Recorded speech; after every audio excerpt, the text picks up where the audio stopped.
Hi viewers, welcome to Veda Chemistry channel. இன்னைக்கு கிளாஸ்ல நம்ம என்ன பார்க்க போறோம் அப்படினா CBSE class 10 அதுல கூடிய chemistry first chapter chemical reaction and equation அதுல நம்ம மேக்ஸिमम எல்லா டாபிக்கும் 1 by 1 பார்த்துட்டோம். இது லாஸ்ட் டாபிக், அந்த லெசன்ல கூடிய last topic corrosion and rancidity. இந்த டாபிக் பார்த்தனா இந்த சாப்டர் ஓவர். இந்த சாப்டருக்கான எல்லா வீடியோவும் நான் ஏற்கனவே உங்களுக்கு புரியுற மாதிரி ஈஸியா தமிழ்ல ஏற்கனவே அப்லோட் பண்ணிருக்கேன். சரிங்களா? இப்போ லாஸ்ட் டாபிக் பார்க்கலாம். ஓகேவா? First of all what is meant by rancidity and what is meant by corrosion? சரிங்களா? இந்த rancidity corrosion நம்ம டே டு டே லைஃப்ல நம்ம ஃபேஸ் பண்ணக்கூடிய ப்ராப்ளம் இருக்கு. சரிங்களா? அதனால தான் லாஸ்ட்ல கொடுத்திருக்காங்க. Okay. what is meant by rancidity?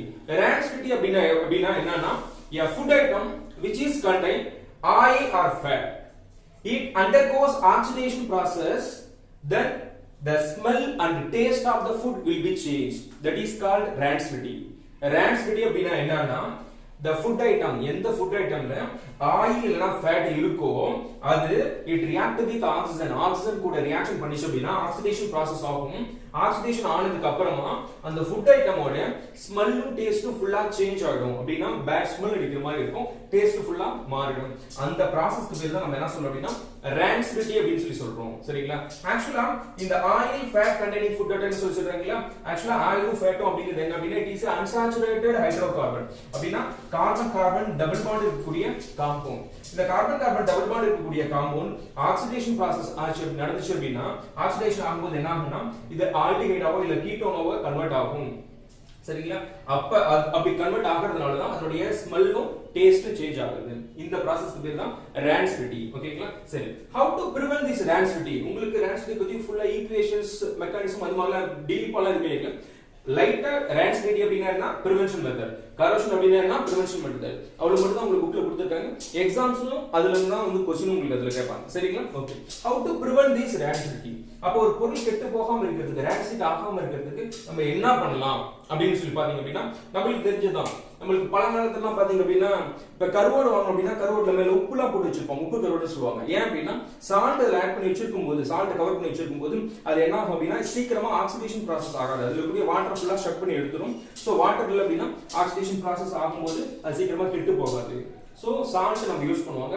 Even vinegar இருக்கு இல்லையா, வினிகர் அப்படிங்கிறது அப்படினா பிக்கிள்ல யூஸ் பண்ணுவோம். வினிகர்ங்கிறது அப்படினா ஒரு ஆர்கானிக் ஆசிட், ரொம்ப சோர் டேஸ்ட் இருக்கும், பிக்கிள் யூஸ் பண்ணிருப்பாங்க. சோ வினிகர் என்ன அப்படினா ஒரு ஆன்டி ஆக்சிடேஷன் சப்ஸ்டன்ஸா யூஸ் பண்ணுவோம் நம்ம.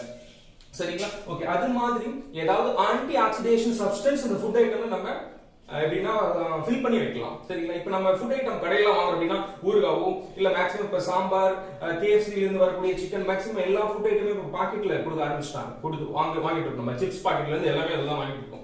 சோ அந்த ஃபுட் ஐட்டம்ஸ்லாம் எதுவுமே கெட்டு போகாம இருக்கணும் அப்படின்னா என்ன பண்ணலாம் அப்படின்னா மேபி அந்த சப்ஸ்டன்ஸ் கூட நம்ம ஆன்டி ஆக்சிடென்ட் சப்ஸ்டன்ஸ், அது சால்ட் இல்லனா acetic acid which means vinegar அது மாதிரி ஆட் பண்ணலாம். இல்ல அப்படினா பியூட்டரால்டிஹைட் அப்படிங்கிறது என்ன அப்படினா BHA ன்னு சொல்லுவாங்க. ஓகேவா? அது மாதிரி ஆன்டி ஆக்சிடென்ட் சப்ஸ்டன்ஸ் ஏதாவது அதுல ஆட் பண்ணி வைக்கலாம். ஆட் பண்ணி வச்சோம் அப்படினா அந்த பொருள் சீக்கிரமா கெட்டு போகாம இருக்கும்.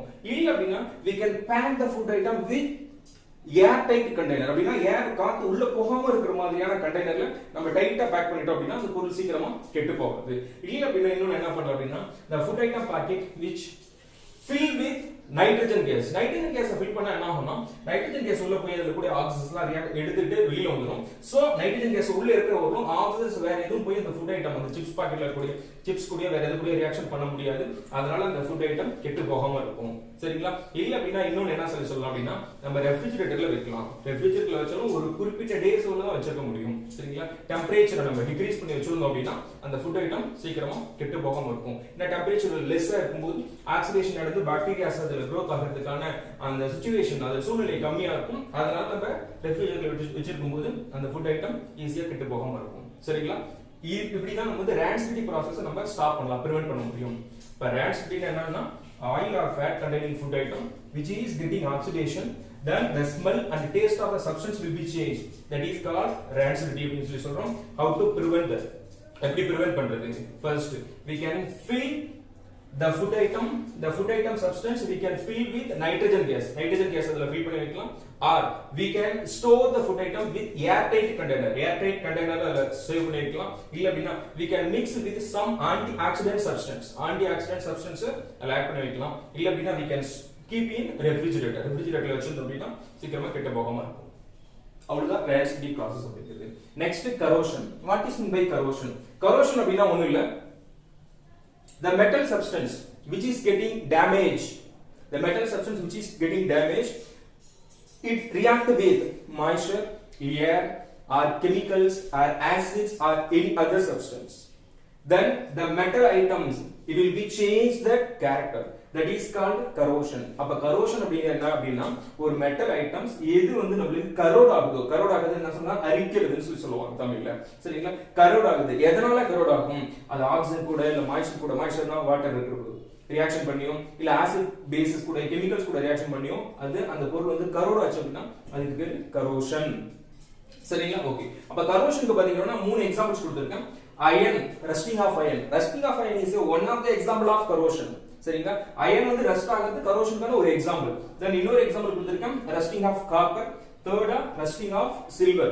மூணு எக்ஸாம்பிள்ஸ் கொடுத்திருக்கேன். இல்ல பாருங்க, iron it is reacting with oxygen and water molecule. water molecule reaction பண்ணும்போது நமக்கு என்ன கிடைக்குதுன்னா ferric oxide, hydrated ferric oxide நமக்கு கிடைச்சிருக்கு. ஓகே, இதுதான் நம்ம என்ன சொல்றோம் அப்படினா ரஸ்ட்னு சொல்லுவோம்.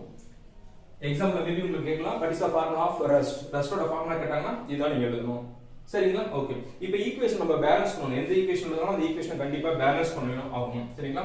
இங்க 2 ஆக்சிஜன் இருக்கு, நமக்கு 3 ஆக்சிஜன் இருக்கு. இந்த வாட்டர் மாலிக்யூல் பாருங்க, இதுல அப்படியே வாட்டர் மாலிக்யூல் அப்படியே இருக்கு. இங்க 2 ஆக்சிஜன், இங்க 3 ஆக்சிஜன். சோ ஆப்போசிட் நம்மளால மல்டிபிள் பண்ணலாம். இங்க நம்ம 2 ஆல மல்டிபிள் பண்ணுங்க, 2 3s are 6. இங்க 3 ஆல மல்டிபிள் பண்ணுங்க, 3 2s are 6. Oxygen balance, iron 4 iron இருக்கு, இந்த 4 ஆல மல்டிபிள் பண்ணிக்கோங்க, சரிங்களா? So rusting of iron, what is the colour of rust அப்படினு கேட்டாங்கன்னா reddish colour, reddish brown colour கூட சொல்லலாம். நெக்ஸ்ட் செகண்ட் என்ன பார்க்க போறோம் அப்படினா ரஸ்டிங் ஆஃப் காப்பர்.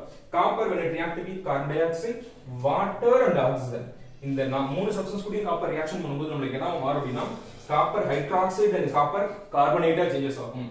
இது என்ன கலர்ல இருக்கு அப்படினா this is green color, green கலரா மாறும். ஆக்சுவலா காப்பர்ங்கிறது செம்புன்னு சொல்லுவோம். உங்க வீட்லலாம் செம்பு பாத்திரங்கள்லாம் மேபி பூஜை ரூம்ல யூஸ் பண்ணுவாங்க, இல்ல செம்பு ரிங் கூட சில பேர் கையில போட்டுருப்பாங்க.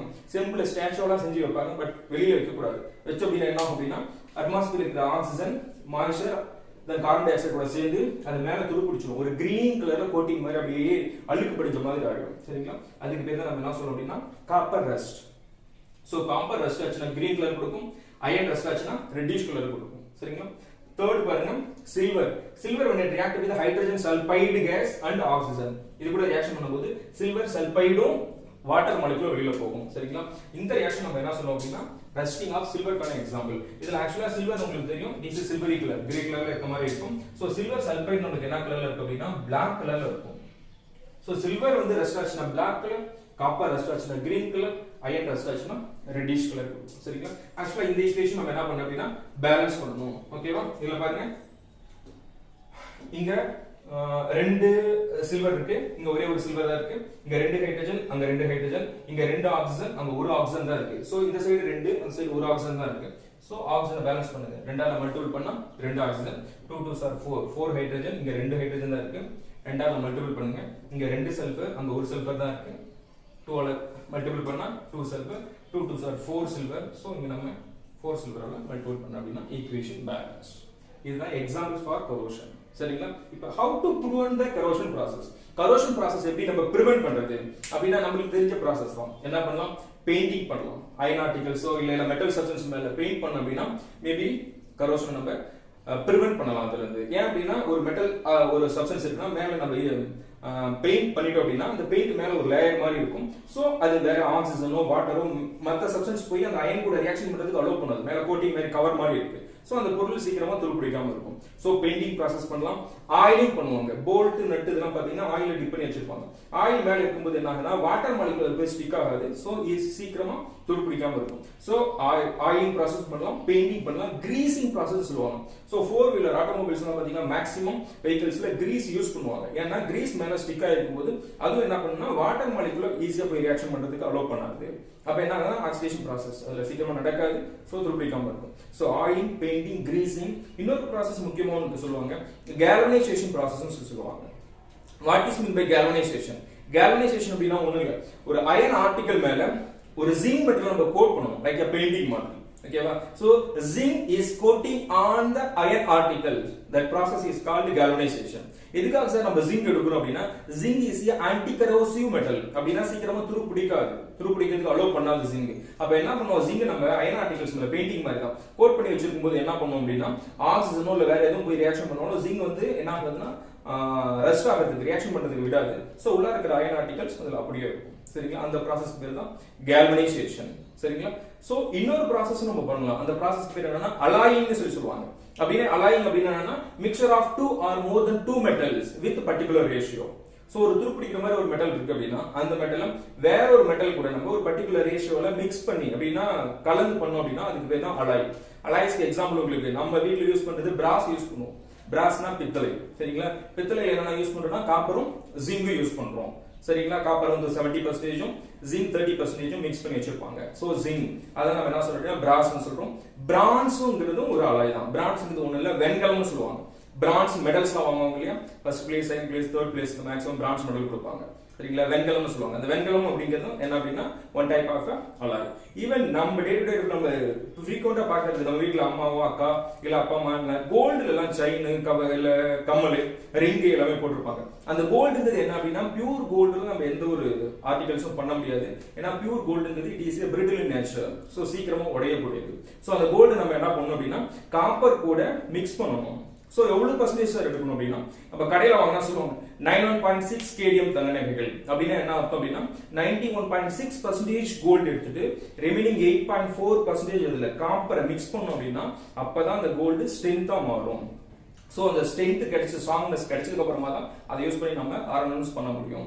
சரிங்களா? சோ அந்த கோல்டுங்கிறது நம்ம யூஸ் பண்ணக்கூடிய ஜுவல்ஸ் இருக்குல்ல, ஜுவல்ஸோட கோல்டுங்கிறது என்னன்னா one type of alloy. So இந்த அலாயிங் ப்ராசஸ் பண்ணாலும் அந்த பொருள் சீக்கிரமா கரோஷன் ஆகாம இருக்கும். சரிங்களா? ஓகே. இன்னைக்கு கிளாஸ்ல ரேன்சிட்டி அப்படினா கரோஷன் அப்படினா என்ன, அதை எப்படி பிரிவென்ட் பண்றது அப்படிங்கறத பத்தி உங்கள்ட்ட சொல்லியிருக்கேன். சரிங்களா? ஓகே. ஐ ஹோப் நம்ம இந்த ஃபர்ஸ்ட் லெசன் சிபிஎஸ்இ கிளாஸ் 10ல இருக்கக்கூடிய ஃபர்ஸ்ட் சாப்டர்ல எல்லா டாபிக்கும் நம்ம கவர் பண்ணிட்டோம்னு நினைக்கிறேன். உங்களுக்கு வேற ஏதாவது क्वेश्चंस வேணும் இல்ல மெட்டீரியல்ஸ் வேணும் இல்ல வேற ஏதாவது எக்ஸ்பிளனேஷன் வேணும் அப்படினா கண்டிப்பா கமெண்ட் பாக்ஸ்ல கமெண்ட் பண்ணுங்க, எக்ஸ்பிளைன் பண்றேன். ஓகேங்களா? Thank you so much.